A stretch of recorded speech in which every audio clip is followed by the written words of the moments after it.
Ambulance 9, respond to the grocery store at 1st and Main, report of a seizure. It was a few years ago that I was assigned to the report of a seizure at an East Side supermarket.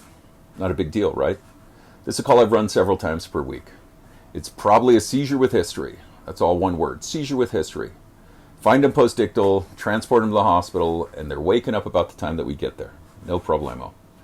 We arrived first because we responded to most of our EMS calls without the fire department back then. So it wasn't so much that we arrived first, it was more like we arrived. Anyway, we found a store employee in the parking lot next to the main entrance flagging us down. "In here! He's in here!" he said when my partner rolled down the window. "Right inside the door?" my partner asked. "Yes, he's right inside here," the flagger responded breathlessly. "Just inside?" my partner asked. "Yes, right inside here, hurry." What would you bring into a call like this? Reported seizure right inside the door, but not quite in sight. I walked into the store with my hands empty. Do you see where this is going? We followed the flagger from the entrance to the back wall of the supermarket.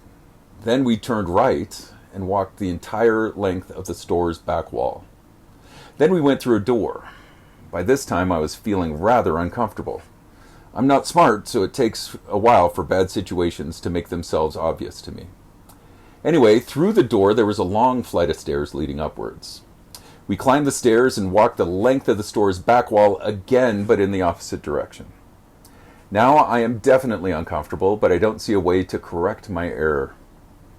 Finally, we came to a break room where we found our patient. Our still actively seizing patient. Crap.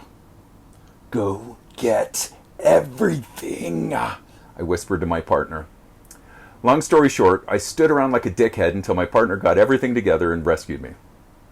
While I was standing around like a jerk, he called for the fire department, figured out the best entry point to the break room, pulled the bus around to the back of the store at a loading dock, and came back to me with a bed, narcotics, and a jump kit. The patient seized the whole time while I checked his pulse and explained how there isn't really anything that needs to be done. We just need to make sure he doesn't hurt himself. But the best thing is for this to run its course to the bystanders. It's so embarrassing. So let's talk about what to bring into a call. In most EMS systems, there are a lot of pieces of equipment. But unlike many fire-based systems, there are only 2 of us to carry the stuff into a call. Anyway, let's face it, we're generally lazy. We don't want to bring all this crap into every call. The choices are jump kit. This should be set up to carry most everything that can be needed in the first 15 minutes at any call. There are intubation supplies, IV supplies, cardiac arrest medications, at least for a round or 2, bandaging supplies, and so on. I can muddle through anything for 10 to 15 minutes with a jump kit. The monitor. We carry LifePak 15s. They're heavy. The pram. Admittedly, the bed is handy to pile crap onto, but the pram is a liability if there are very many stairs between the ambulance and the patient. Portable suction. It sucks things. Oxygen D-tank. It delivers oxygen. My system had a drug kit. We can bring a kit with multiple doses of every medication that we carry.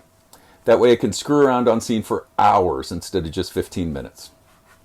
There's a pediatric kit. We can carry a kit with pediatric doses of medications, pediatric IV catheter sizes, an OB kit, stuff like that.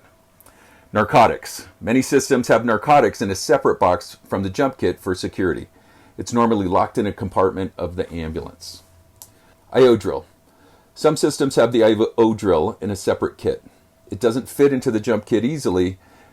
Other systems carry an IO drill in the main jump kit. And then CPAP. Same story as the IO drill.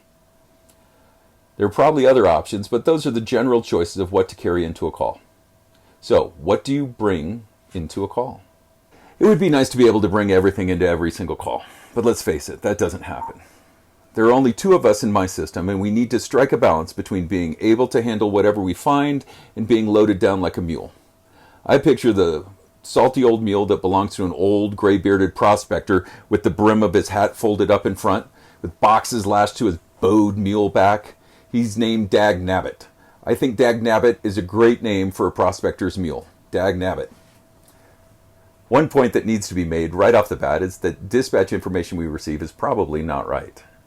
We go on seizures and find cardiac arrests. We go on down parties and find auto pets. We go on adults and find little kids. We have no idea what we're about to get into. This is not the fault of the call takers, by the way. It is just what it is. They can only go off what they are told.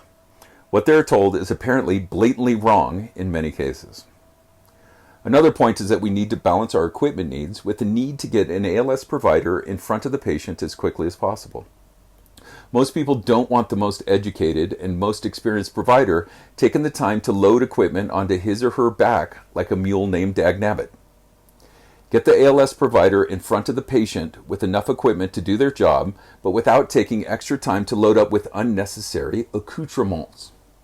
It makes no sense to save 30 seconds by responding lights and sirens because seconds matter, to then stand at the back of the bus holding down a button waiting for the pram undercarriage to hum its way down. So we need enough equipment to do the job, but what qualifies as enough equipment to do the job? My equipment decisions revolve around the situation. Not the call type, not the response mode, not the patient complaint. Like I said, I'm not smart, so take all of this with a grain of salt. When I can see the patient, I go to the patient, empty-handed. Well, not quite empty-handed. I have my personal gear, stethoscope, shears, radio, that kind of stuff. When the patient's inside a house and out of sight, I have to take a jump kit. I'll add the monitor when the patient sounds like they're an adult patient with a medical complaint. When the patient is on the second floor or higher, I bring the pram as close as I can get it. So if I'm going to apartment 201, for example, the pram is coming with me. In a lot of cases nowadays, I will grab the pram for houses and first floor apartments as well. 15 years ago, we could send the first responders to get the wheels. Now, though, they're sensitive to being seen as stretcher fetchers, and it's easier just to bring the bed to the front lawn, at least. Going back to the possible equipment list, I rarely bring a portable suction or pediatric kit into a call. My partner has legs that probably aren't broken, so he or she can facilitate equipment and extrication. The portable suction is brought by our first responders, plus I hate the thing. It always clogs. Always clogs. Suction sucks. Oxygen is brought by the first responders as well, plus it's attached to the pram if I have that. So I don't need to bring that in most cases. The pediatric kit is useless outside of childbirth, at least the pediatric kits that I have. To me, the pediatric kit is an OB kit. That's the only component that I will need inside a house. If I have a sick child, it's easier to bring the kid to the bus than to screw around on a living room floor. Kids are portable. Grab them, assume the Heisman pose, and motor out to the bus rapidly. Tuck the kid and act like you're hitting the A-gap. So I'll bring the PEDS or OB kit into the childbirth calls, but that's about it. From there, I'll go off the information I have. If it sounds like grandma is stuck in a bathtub with a busted hip, I'll bring the narcotics. I'll bring what I think I'll need. Just use your head. In 95% of calls, I can bring a monitor and the jump kit and be good to go.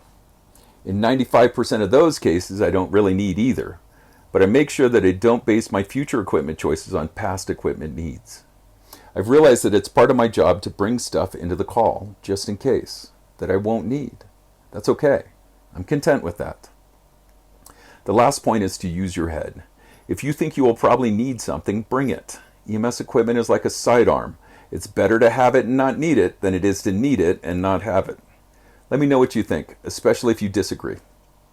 One of the most helpful things you can do is to share this content with someone you know.